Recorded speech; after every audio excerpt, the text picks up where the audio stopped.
अंजली दमानी यांनी कागदपत्र दिली. धनंजय मुंडेंचा राजीनामा घेणार का अजित पवारांनी रोखठोक सांगितलं. सामाजिक कार्यकर्त्या अंजली दमानियानी यांनी काही कागदपत्रे मला दिली असून ती मी बघितली आहेत.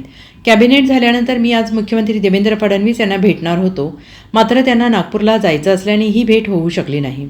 मुख्यमंत्री दावोस दौऱ्यावरून आल्यानंतर काही विषयांवर त्यांच्याशी मला चर्चा करायची होती.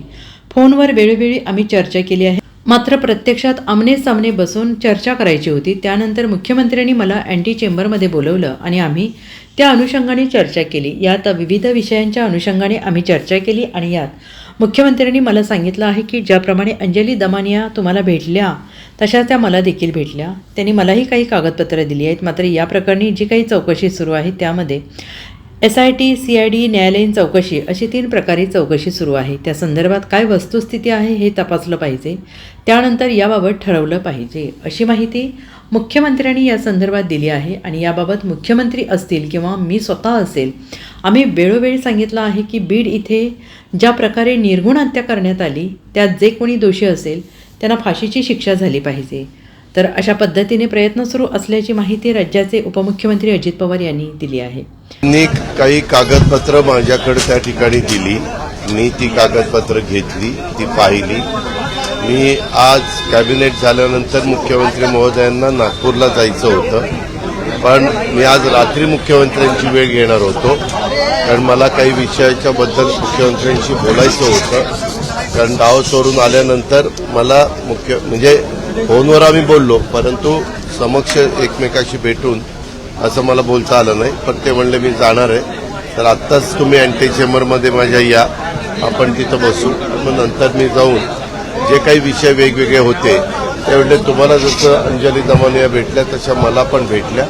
मला पण त्यांनी काही कागदपत्र वगैरे दिलेली आहे आणि काही त्यांचं म्हणणं जे काय आहे ते सांगितलेलं आहे. ती कागदपत्र मी म्हणलं मग तुम्ही काय केलं, ते म्हणले किंवा ते जी काही चौकशी चालू आहे त्या 3 प्रकारची चौकशी चालू आहे. एक आहे SITची, एक आहे CIDची, एक आहे न्यायालयीन चौकशी.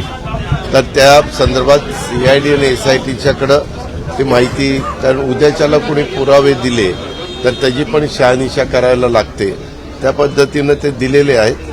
त्याच्याबद्दलच्या काय वस्तुस्थिती नक्की पुढे येते आणि त्या प्रकारे मग पुढच्या गोष्टी काय करायच्या ते ठरवलं. दादा, धनंजय मुंडे असं म्हणाले आज की माझ्या राजीनाम्याच्या खूप चर्चा चालू आहेत, त्याचं उत्तर मुख्यमंत्री आणि उपमुख्यमंत्र्यांनी द्यावं आणि माझी इच्छा तीच आहे की त्यांनी उत्तर द्यावं. आम्ही पहिल्यापासून सांगतोय, मुख्यमंत्र्यांनी पण सांगितलं, मी पण सांगितलं की जी काही घटना बीड जिल्ह्यामध्ये घडलेली आहे सरपंचांच्या बाबतीमध्ये, त्यामध्ये जे कोणी चौकशा चालू आहेत त्या चौकशीमध्ये जे कोणी दोषी असतील त्यांना फाशीची शिक्षा झाली पाहिजे. तशा पद्धतीनं आपण सगळा प्रयत्न करतोय आणि ती चौकशी चालू आहे.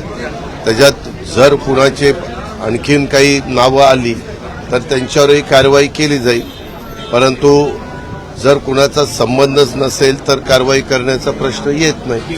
पण संबंध असेल तर निश्चितपणे कोणालाही पाठीशी घातलं जाणार नाही आणि हीच भूमिका राज्याच्या मुख्यमंत्र्यांची पण आहे आणि माझी पण आहे. आणि एकनाथराव शिंदे साहेबांनी पण तसंच वक्तव्य केलेलं आपण पाहिलेलं आहे. Bureau report SBN Marathi, Mumbai.